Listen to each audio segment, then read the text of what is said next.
So here we are. Most welcome to this show. Years.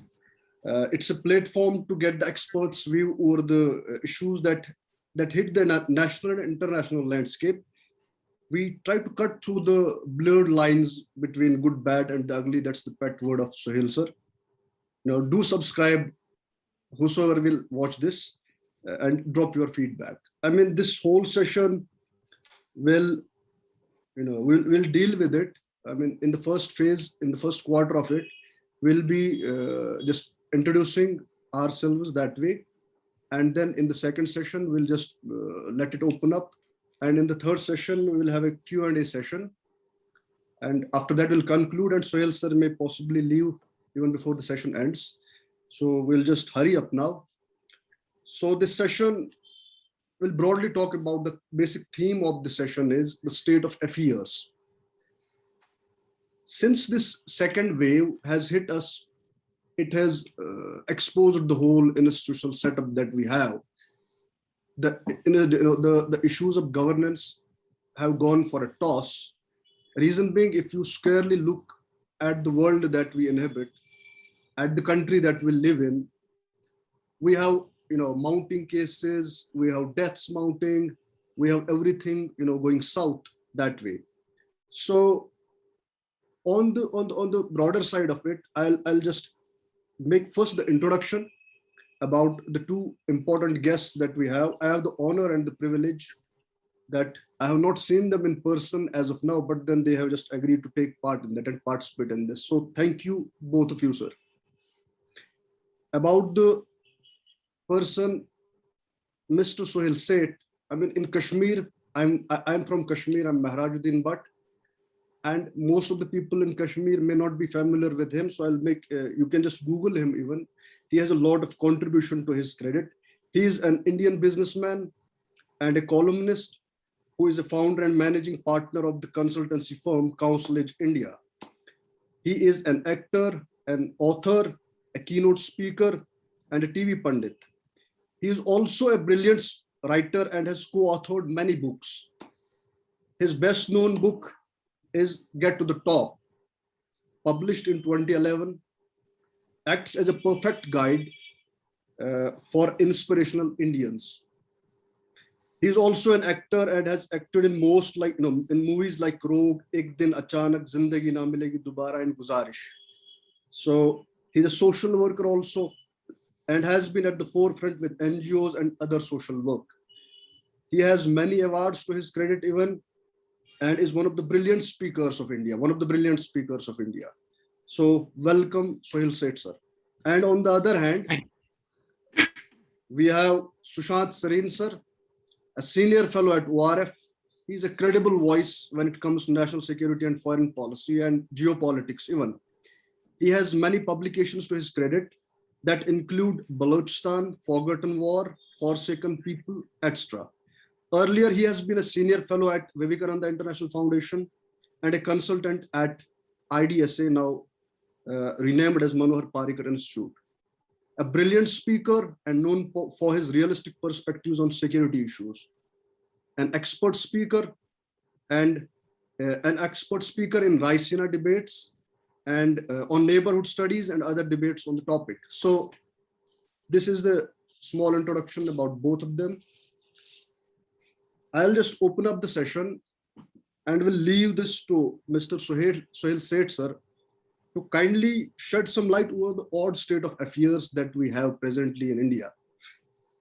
Be that governance, be that institutional setup that we have, be that politics, be that even he can also outline some sort of the social work, the volunteerism that has necked into it.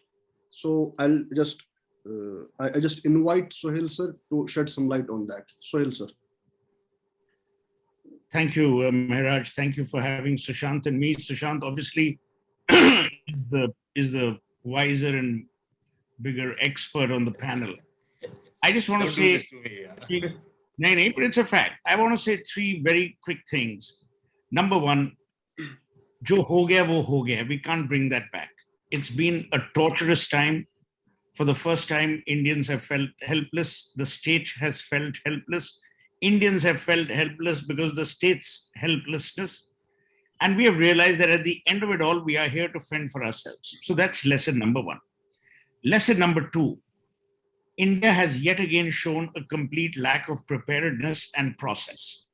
This should be a sterling lesson for us as we go ahead, that without planning and without process, you can keep clanging thalis, banging your head, lighting diyas, it won't get you anywhere. Third is, this is a wake-up call for our primary healthcare services, for our public healthcare, for our private healthcare, and is a wake-up call for politicians to recognize that these pandemics are not going to go away in a hurry. COVID is not going away anywhere in a hurry. We therefore need greater impetus in terms of ramping up. And as an adjunct to this point, enough of politics. आपने जिनको गालियां देनी थी आप दे चुके हैं, जिनका आपने बैंड बजाना था बैंड बजा चुके हो. Now it's the time to hunker down and work. So I'm not a pessimist. I think hopefully we will learn our lessons and move forward. Thank you, Suhel sir, for this elaborate and brief introduction about the state of affairs. Now I will just move on to invite Mr. Sushantsareen sir. He is more in foreign policy and knows the issues of security from an in-depth eye. I'll just include in my remarks that since Suhel sir is always he always has this sort of analysis at a broader level, I just want to tell you sir that what will be the impact of this state of affairs on the foreign policy, A. Number two, that what will be the outcome when we go down the hill after this pandemic is, I mean, after the second wave just recedes, what will be the important, takeaways from this pandemic for the security angle of the country, because it, after all, it borders on economy, it borders on the betterness of the foreign policy and the institutional setup that we have. So firstly, you will just mention about the state of affairs since you are Delhi based and you have a very close eye over the happenings in Delhi, and then about the foreign policy, its impact on the foreign policy and the security of the state of India. Sushantsareen sir. Thanks, Mehraj, for having me. And, it's always good to have Suhel set the tone. And I'll just add to something he said. My hope is the same, that we learn our lessons. But my experience tells me we never learn our lessons. And we are also kind of people who prefer to forget history rather than learn the lessons of history. So I really hope people take what Suhel said to heart and follow that through, but I have my doubts on it. The second thing I wanted to say about what has happened and what people have gone through is that even if all the systemic failures, the political failures, the failures to correctly assess and anticipate how this pandemic is going to be played out, even if I assume that all of them, no mistakes had been made in that, and we are not the only ones who have made mistakes. I think world over countries have made mistakes. But even if none of those had been made, given the kind of, given the spike which happened, the sheer explosion of cases, number one. Number two, given the kind of infrastructure which was sorely lacking anyways, whether we would have fared any better had we not made some of the mistakes we made. I know, had some of the kind of, lackadaisical approach which we had, our proclivity for declaring victory prematurely, our tendency to do a lot of chest thumping and talk very big when we should not be doing all of that notwithstanding, even if none of that had happened, would we have fared very much better given the kind of explosion which took place? All health systems anywhere in the world are built on margins. You expect that there is a population, say, of about 100,000. How many beds on an average will you need? and you prepare accordingly. You can extend whatever provisions you have made up to a point, but beyond a point, any system will break, and our system broke. Let's make no bones about it. Could we have done better? Could we have managed our resources better? Certainly. But once the explosion happens and you are playing catch up, it will take you 10, 15 days, by which time you already have, on an average of 3,000 to 4,000 people are dying in every day. You already have 60,000 deaths on your hand, and a whole lot of other people who are, very critically ill. So yes, very serious mistakes have been made. But I think we should also not be very uncharitable to how we then responded. Again, I am, and I imagine so is Suhel, we are very comfortably placed in the sense that none of us have suffered personally, at least in my immediate family or my near family. So it's very easy for me to, sit in my comfort and pontificate. But the fact of the matter remains that even if we had not made the mistakes, probably things would have gone all right. Having said that, my only thing on how the economic and the security and the foreign policy fronts will work out, I think I would be extremely brave and stupid if I was to predict precisely what is going to happen. I don't think there is any soothsayer in the world who can say, because this thing, as Suhel said, it hasn't played itself out. It's going to last for the foreseeable future. We don't know whether it's 6 months, 1 year, 2 years, 3 years. History tells us that when these kind of pandemics hit, there are tectonic changes which take place in the international systems. For example, the entire Mongol Empire and the Silk Road and all of that in the 11th and 12th century collapsed because of the plague. Otherwise, the Mongols had more or less integrated Europe and Asia.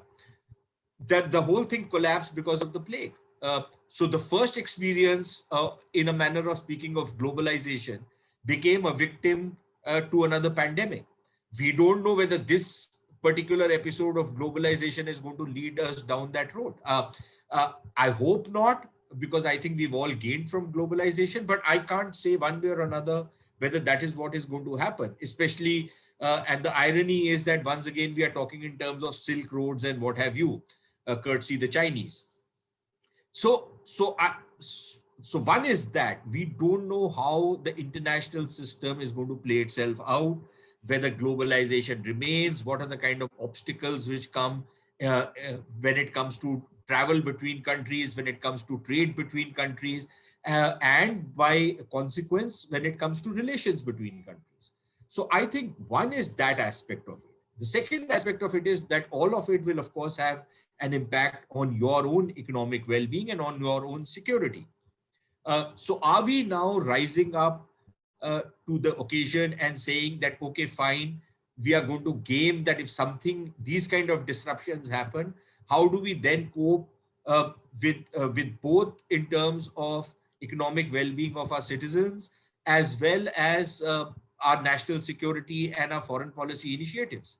And I think that is going to be the real challenge going forward, because one way or another, we can't predict how this damn thing is going to play itself out. I hope I'm completely wrong. I hope I'm being overly pessimistic, but I think realism demands a certain amount of pessimism so that you game some of the bad case scenarios and some of the worst case scenarios, so that you are not caught wanting the way we were when the second wave hit us. So that is my opening remark. Okay, sir. Fair enough. Fair enough. I'll just come back to you on the placement of India, even post this pandemic. Is India better placed than the other countries? I mean, this virus has hit all the countries uniformly that way. But then post this pandemic, is it going to play out evenly for India as other states? That will be a question. After first I'll come back to Mr. Suhel. Mehraj, one second. One thing I must add out here. Even out here, the worst is over only insofar as maybe Delhi and NCR is concerned. but it's now traveling into the hinterlands. And frankly, maybe those people are not as vocal and as voluble than people like us. But the fact of the matter remains that if it hits, for example, the hinterlands or outside the metros, if it hits people out there, uh, we can't simply be sitting in our own comfort zones and saying that, okay, fine, now that it doesn't affect us, it doesn't matter anymore. It matters hell of a lot, because that will cause a whole lot of other disruptions, which we can ill afford at this point in time. So I think when Suhel said that this has not played itself out, I imagine that he's also talking about what happens when it starts hitting, some of the places in the interiors where we don't even have the kind of systems, inadequate as though, although they were in the metros, we don't even have anything close to that in some of the smaller towns and cities and villages in the hinterlands. So I think we need to be mindful of that. Okay, fair enough, sir. But then the question with Mr. Suhel is that for Mr. Suhel is that if isn't it premature yet to be that much optimistic, since we have not this pandemic being tested, and has it reached into the rural areas? We have abysmal healthcare infrastructure there. I mean, Sushant also mentioned that it's only stays, and where the wave is anyways receding now, it's possibly getting down. But then with the rural infrastructure that we have, I mean, the terrible conditions of our rural healthcare infrastructure, isn't it, sir, unfair to be optimistic enough and to let this government absolve from that point of view? So here are two things. Number one, pessimistic hoke aap kya kar loge? What will happen? Suppose I'm pessimistic. I say, bloody nothing will work, people will die. People will die in any case. Why should I screw up my head and my inner thinking and my positivity rate just to please you or to please someone saying, oh, you must be cynical, you must be pessimistic? So that's number one. Number two, I have abused the government. So has Sushant, so has everyone else. Then what? The problem with us in our country is we vent, which we should. We outrage, which we should. But we don't come up with solutions. The people who come up with solutions, in any case, we have bitched them out or abused them. So we have no faith in that. So मैं आपको पूछ रहा हूं, to get upset will do what for you? Nothing. To also suggest that we are absolving anyone, we are not absolving anyone. If you remember, I started by saying, जो हो गया, उसको आप ठीक नहीं कर सकते. That's a given. But history is also a country with no citizens. Now, can I say, oh, but 72 people died. Why did they die? They're dead. I have to make sure the next 72 live. For that, what is it that we need to do? As Sushant rightly said, you have no idea. I'm a marketing person. I get weekly updates across sectors. Let me tell you, rural India is bleeding. The situation there is unimaginable. Sushant has traveled. I've gone deep interiors because of my work. And I can tell you that rural India is not only, is the infrastructure not only abysmal, people's lives are in a mess. They don't have recourse to Twitter. You see, here's the tragedy. Everyone has absolved themselves of all responsibility and put everything on Twitter. Today you want an oxygen cylinder, आप Twitter पे जाओ. Medicine, Twitter पे जाओ. किसी को गाली देनी है, Twitter पे जाओ. Those people don't have access. These jokers have made applications for vaccination. What if I don't have a smartphone? Out of the 1.4 billion phones we have in India, 700 are non-smartphones. उनका आप क्या करोगे? So these are serious issues. And these fall within the purview of what I said in my opening remarks, planning and process. I should have recognized कि भाई हमारे देश में जो जनता है और जिस जनता का जो demographic segmentation है, there are a lot of people who don't have access to smartphone. They don't have access to internet. A state like Goa for the last 48 hours has had no power. We have to recognize all these things. This will only happen if you inject process and planning into your system. वो नहीं हुआ. So I'm giving you a solution. The solution is as follows. As and when oxygen becomes surplus or is not needed in urban India, there should be an immediate relocation of that to rural India.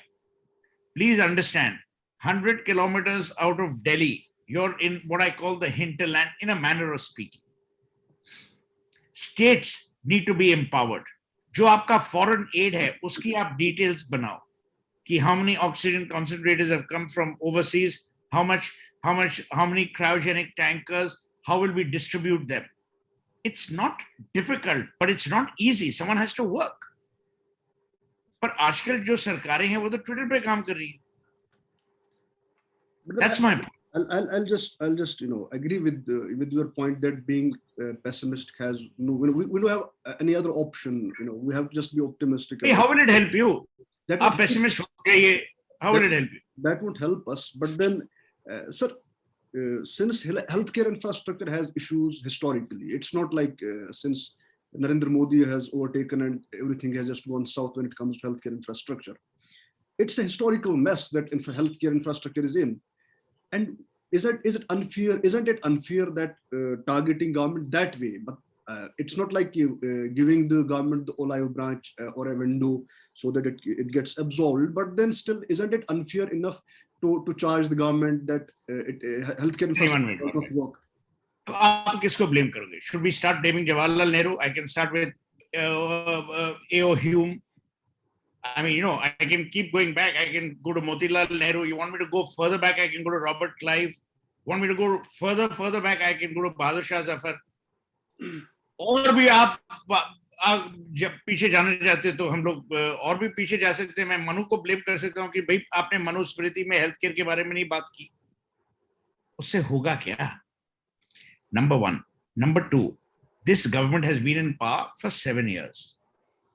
ठीक है? These Johnnies can build a statue of Sardar Patel. They can't build hospitals.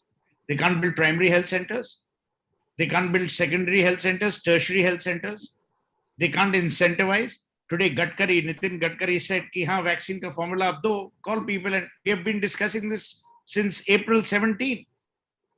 I said on national television, call companies and tell them that, look, we will give you the formula from the main two, and then on royalty basis, you produce.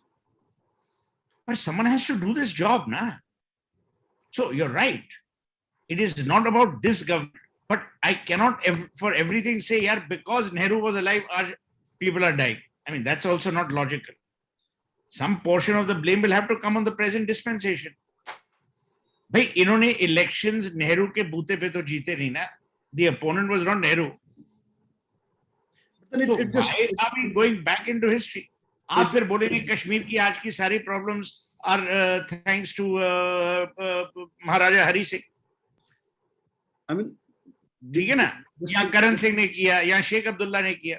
उससे होगा क्या? No, I'll just leave it there, sir. This question is linked to the another question that I'll put to Mr. Sushant Sareen, is that we have not any political consensus within the national borders when it comes to anything. I mean, whenever the crisis hit the nation, we don't have a political consensus that way. I mean, isn't it any which ways in the normal times, in the emergency times, isn't the lack of political consensus within the national borders affecting our foreign policy?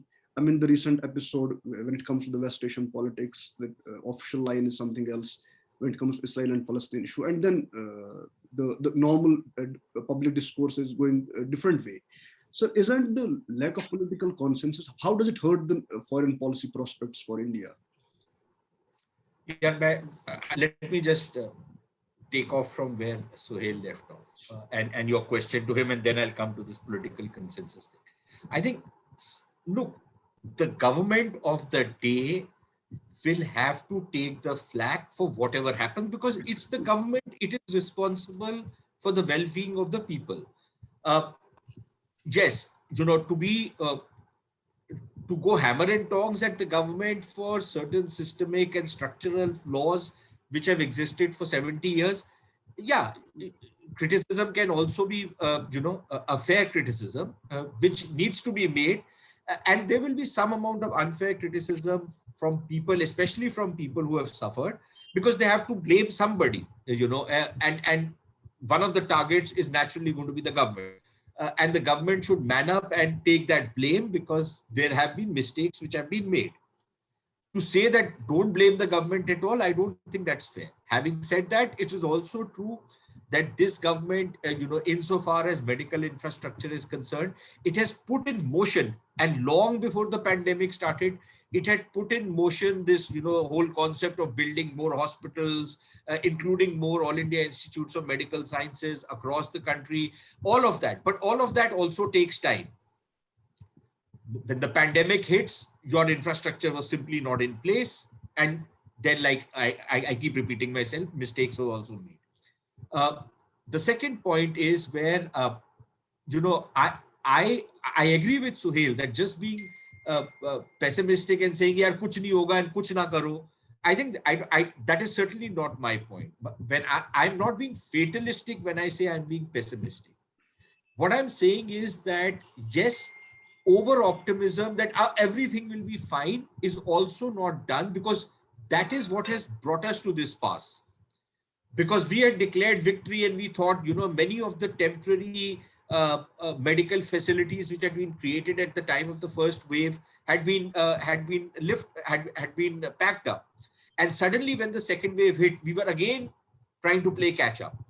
So when I say I need to be a little pessimistic, is that you need to game some of the worst case scenarios and have that in your calculation, so that in case things actually go in that direction, you're not caught wanting, you're not taken by surprise. But yes, to say and to become fatalistic and say, "Yaar, ab to kuch ho nahi sakta, ab to jo marta hai marne do," I don't think governments can exercise that option or should exercise that option. And you certainly have to find as many solutions as you can within whatever resource constraints you might have. On your other question on political consensus, this has become a red herring in India. There will never be political consensus among 1.3 billion people. In India, everybody will pick holes on something else. Have you ever lived in a journalist colony? I've lived virtually all my life in journalist colonies. Okay? The amount of hair splitting that press associations do with each other, and on utterly mindless, stupid, silly things. And I can tell you at least 2 colonies where I've lived most of my life in. It's a nightmare dealing with these people. So to think that in a country as diverse and as complex as India, you will have political consensus, you will not have it. The government of the day needs to grapple problems, take the bull by the horn and solve those problems and move forward. That is what governments are meant for. Okay, so don't expect political consensus. Even the so-called political consensus of the past was simply because one particular political party had a brute majority and was able to forge whatever political consensus or stuff whatever what it called political consensus down everybody's throat. Many people did not agree with what they were doing, but still that is the way it worked. So forget about this business of political consensus. We will never get it. You have a job to do, you go ahead and do it. You have a policy to make, you go ahead and make it. My only quibble with the kind of political sniping which happens is that it is not based on policy issues. It is not based on things which will actually lead to some kind of betterment, which will actually point to certain flaws of the government and then, show a better path forward. The kind of political sniping we see, and I'm not even talking about, the political toolkits and what have you, which appeared yesterday. I'm not even talking about that, but you can certainly include those in. The kind of criticism which comes out, the kind of political language that is used is not constructive. It's not something which will which shows you a better path. It is not something which shows you a solution. It is not something which offers you a better alternative. It is the worst kind of political criticism that you can ever come across, and at times it is I don't like to use the word, but I can't find a better word. It is patently anti-national. It's not a phrase which I would like to use lightly, but at times it seems like that for you it is more important to pull down the government of the day rather than bother about where national interest lies, where national prestige lies, where the image of a country lies. Rather than that, the focus is more on pulling the government of the day down, no matter what the price, no matter what the cost, no matter what the consequences of how you are trying to do it. And that is what I find problematic. The fact that people oppose each other, people snipe at each other, people, have alternative viewpoints. I would rather have that than, have this kind of a forced consensus. Frankly, so political consensus to my mind is not a problem. It's only the kind of, the kind of political rhetoric which goes on, which I find distasteful. Sure, sir. I will just come back to you since Suhel sir may be leaving. So there is something I would like to listen from him, is that since we have a virus that we are dealing with, we are not yet talking about the economic, the stats of the economy that was already in the doldrums any which way. So maybe this crisis, we have large population with the lowest incomes. So what will be the trickle down, effect of this virus to the economy and overall stats of the economy in the country? I think that's a great question. So, as of this morning, even a compliant and benign Times of India said Indians are poorer by 66,000 crores. Okay. Park that figure. I'm going to explain something because I really have to rush by 4:45. But let me explain some of the business imperatives. Earlier, people had resources without dipping into their savings because they had a steady income. No matter what you hear, companies have cut back.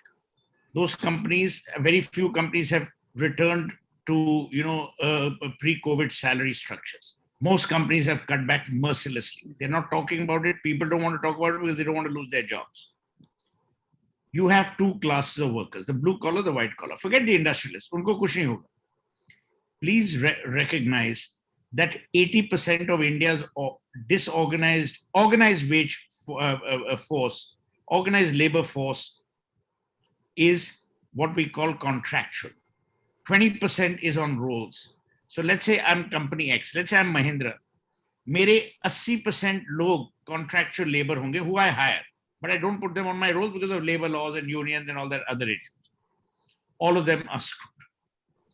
Spending levels have come down dramatically. Expenses have increased. Why? When you're working from home, you will laugh when I say this. Electricity consumption has gone up in India. Electricity companies are very happy. When you're working from home, you're there right through. It could be a home in a chawl, it could be a home in an apartment, it could be a home in a mansion. Food costs have gone up dramatically, which earlier hadn't gone up so much. Number 3, health costs have gone up manifold. Please recognize, we were at one stage paying for RT-PCR 900, for rapid antigen 950, and for RT-PCR 2,500 rupees. ठीक है, अब cap आ गया. Your health costs have gone up. Your insurance costs have gone up. You are living in terrible times. The economy has taken a battering. A company like Hero, which is like at the top of the heap, had a plant shut down for 3 weeks. And as I said earlier, COVID is not going away.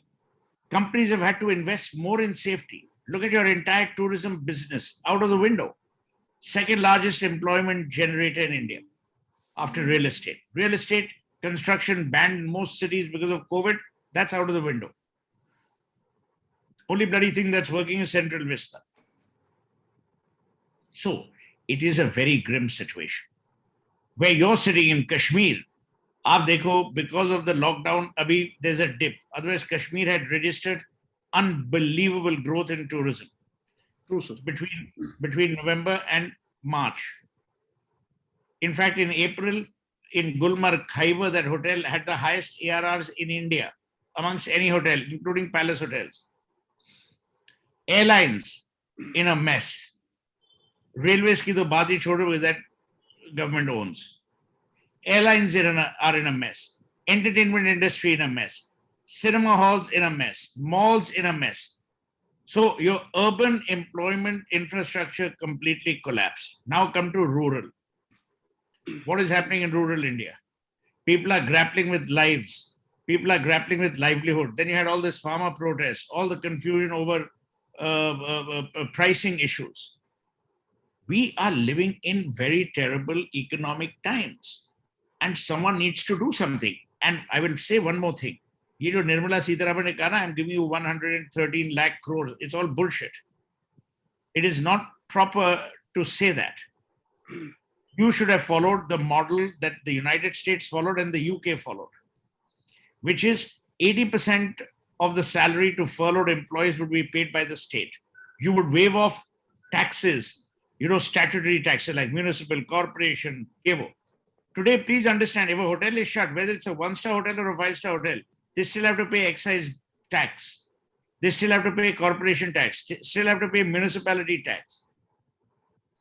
If you are a hotel owner or a restaurant owner, or aapne apni dukaan ya hotel band kiya, who will suffer? Not me. I'm your customer. I'll go somewhere where it is open. The person who will suffer is the person you have employed. The person you have employed is primarily, which these people, scoundrels, call them migrant labor. I never use the word migrant. They are labor. They may live elsewhere. That labor is actually supporting people back home. If that labor ka apne pipeline dry kar di, how will they support people back home? So it will have an impact on your rural economy. Today, your rural economy was buoyed and uplifted because of the inflow of money that was coming in from non-rural areas, from a workforce that emerged from the rural areas. But, that is a serious issue. So we need greater attention. And here, let me tell you, the state has to step in. Isme aap ek baat dekh lo. There is no getting away from the fact that we have to be a nanny state in this respect. If America can be a nanny state, if Germany can be a nanny state, if France can be a nanny state, hum log mein kaun se laddu lage? But we need to do that. So there is an economic thing. See, what Modi said initially, but the problem is he thinks and acts in slogans. Jaan and Jahan, lives and livelihood. Arey fir dono ka aap khayal rakho. If Corona doesn't kill you, poverty will. And if poverty doesn't kill you, Corona will. So it has to be a twin-pronged attempt and effort to contain both. So, sir, there are certain questions that the people have sent, out in my inbox.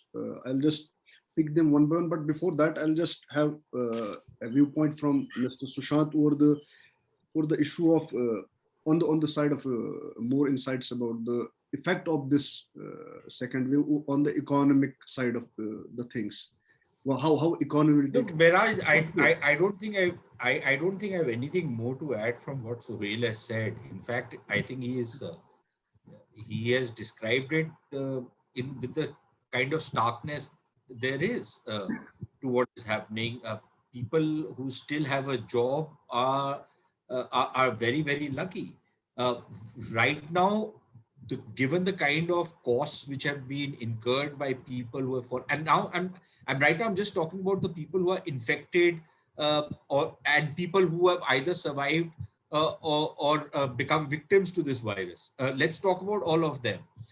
People are still trying to process what the hell has happened with them. And given the scale of the problem, I think nobody has really been able to, narrow down on what the impact has been. it is only after things kind of calm down that the reality of what has happened over the last month and a half is going to start hitting people who have lost family members, people who have lost earning members of the family, uh, and we are sitting on a massive problem which will unfold as time goes forward. uh, I frankly, I don't have any answers. So one is at least at the social and at the individual level, but at the industry and at the level of the national economy, uh, people are having to dip into their savings which they had kept for children's education, for buying a house, for 50 other things. All of that thing is gone, right? People Yeah. who have been laid off are also dipping into those savings. How do you expect, and if you want to now regenerate the economy, you need spending in the economy. Where is the consumer spending going to come from? Where people don't have jobs, some amount of expenditure will happen only on necessities. But what about other things which actually propel the growth in the economy? uh, Suhel is right. So tourism, which is an employment generator, construction, which is an employment generator, all of it is gone for a six. Entertainment, which is such a big employment generator. Your cinema halls are gone. The economics of entertainment is under a one big question mark. Uh, so yes, I don't think we have even started to unravel the impact that this damn thing is going to have on the economy. And I really hope and pray that somebody is working out the sum, somebody is working out the math, somebody is working out how you are wanting to get around this problem when things start calming down a little bit.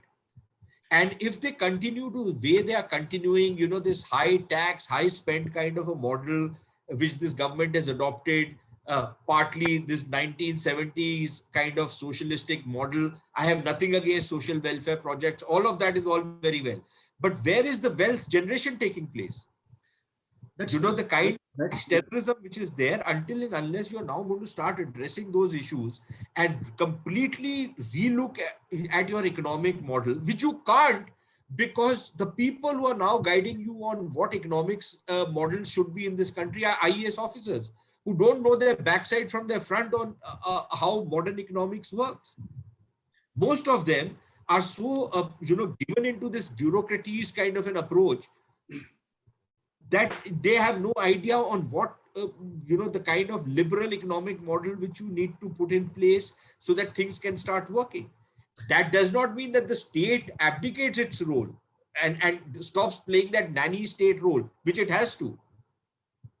But there are other economic incentives, other economic opportunities which need to open out, which again have not been done. So I really think we need to look at this very carefully, rather than just talking about how much packages you have given. I don't know who has received those packages, in what form those packages have gone. There are certain horror stories in which people have been forced to take loans because bank managers had to show that we have met the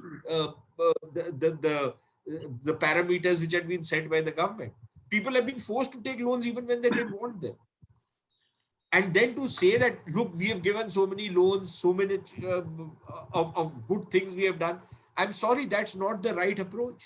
But then, sir, see, there is an issue that with the sort of death rates and the positive cases that are coming daily, now we are in the midst of it. We can possibly just slow it down or practice social distancing and other stuff.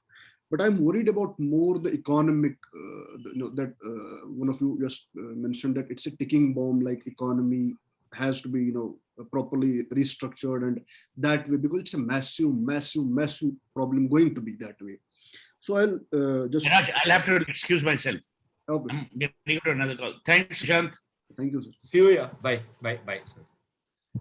So, sir, after this pandemic, I mean, all I'm worried about is the basic thing is the economy, and the second thing is that how will it play out for our calls of Vishwaguru, for our calls of foreign policy. Sort of, we were emerging from that historical kind of posturing with the contemporary issues. we were strategically located that way in the hierarchy of the power structure in the world. So I would like to have your take on that issue. How will it affect the foreign policy after that? No, see, Mehraj, again, what we are talking about are problems which are going to come about as a consequence of this pandemic, right?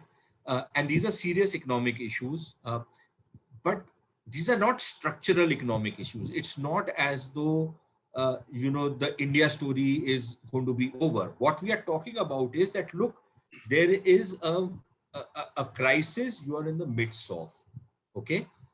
Now you need certain policies to get out of this current crisis. It does not mean that this country is going bust, it's going bankrupt, it's going to the dogs.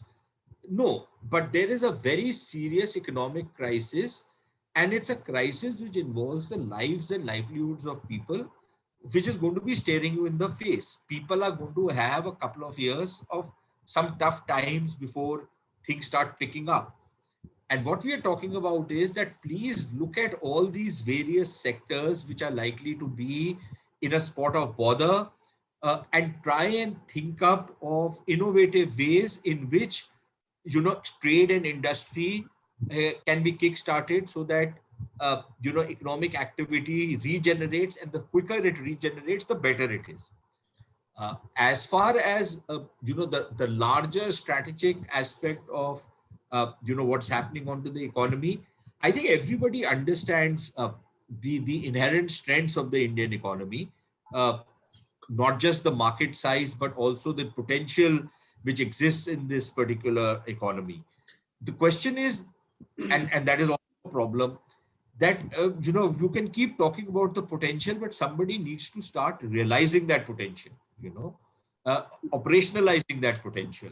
And unfortunately, we are so obsessed with the potential of the economy that we are not focused enough on how to realize that potential.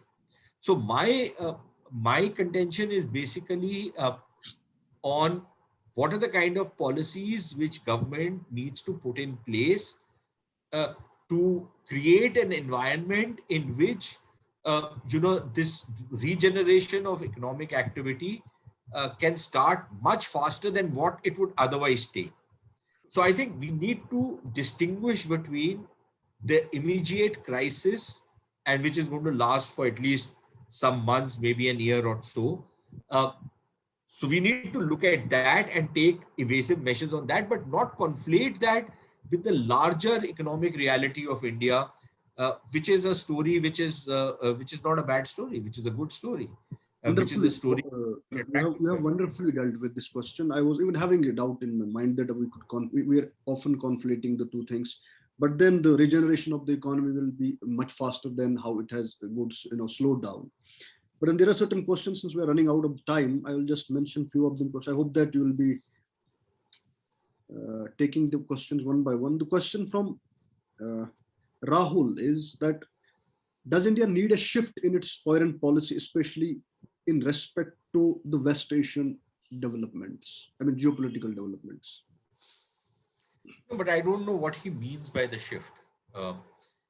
Shift maybe with special emphasis on the recent official line that official announcement that came in respect to the Israel and Palestinian recent. No, see, I think the recent Indian position has been virtually what it has been also in the past, with some differences, but I wish the differences were a little more clear. Again, one of the mistakes we make is that talking in terms of the rights of the Palestinians, or wanting to protect the rights of the Palestinians, and then equating that with defending what Hamas is doing, I think that's something unconscionable. So the government of India's position for many years has been in terms of it, we are good friends of Israel, and there's every reason why we should be good friends of Israel. But that does not mean that we have forsaken, the Palestinian issue. We have said that it doesn't matter anymore. we continue to maintain our position in favor of the Palestinians, their rights. We keep talking about a two-state solution. What that two-state solution is not for me to suggest, but that's the Indian official line that we talk in terms of a two-state solution. So that part is perfectly legitimate. But my problem is that when we equate Hamas with the Palestinians, Hamas is an out-and-out terrorist organization.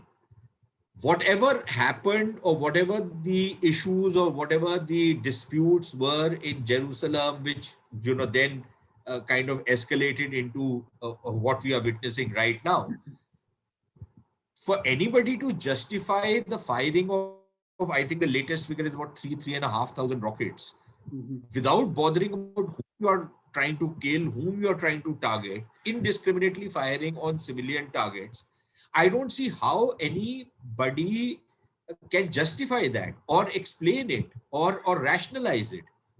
And my problem is that when government of India says that we call upon both sides to stop the firing, I think you are putting an entity like Hamas on the same pedestal as a legitimate state like Israel.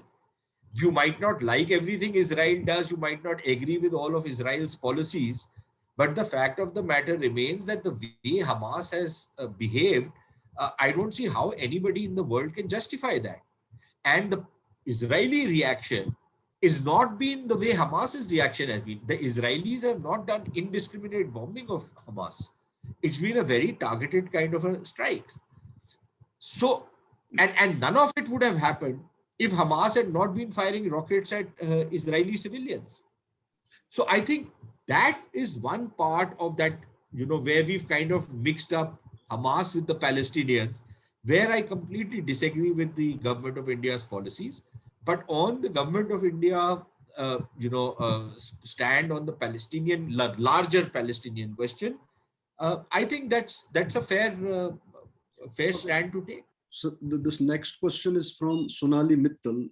She's saying that strategic culture in India hasn't yet come to the level where it can be used to reconfigure the foreign policy prospects. Why hasn't it yet come to that level?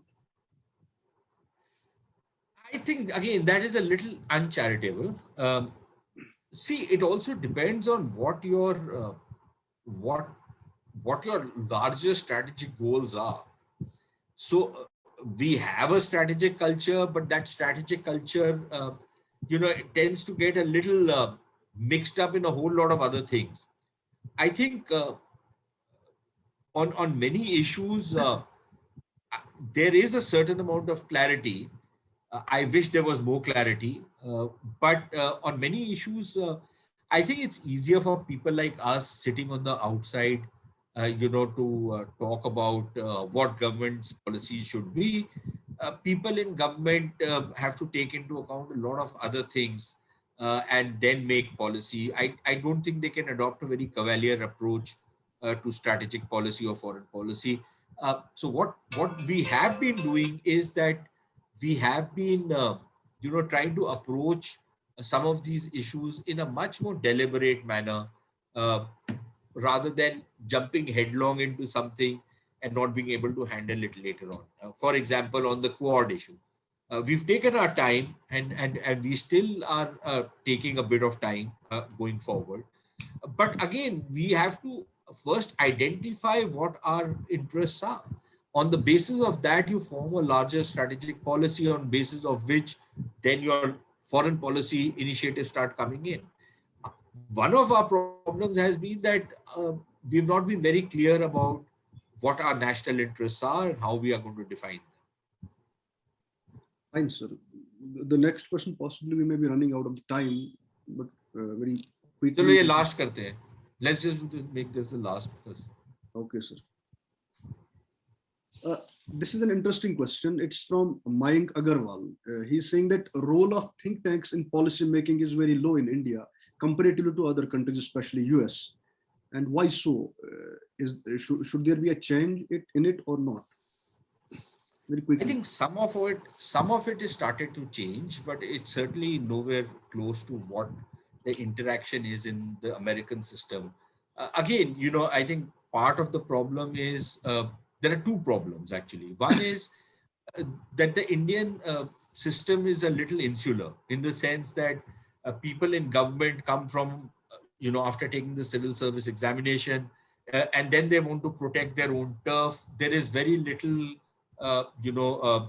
unlike the American system where there are some people who are from the permanent civil service and there are others who come in with administrations and go out when that particular administration goes out of office.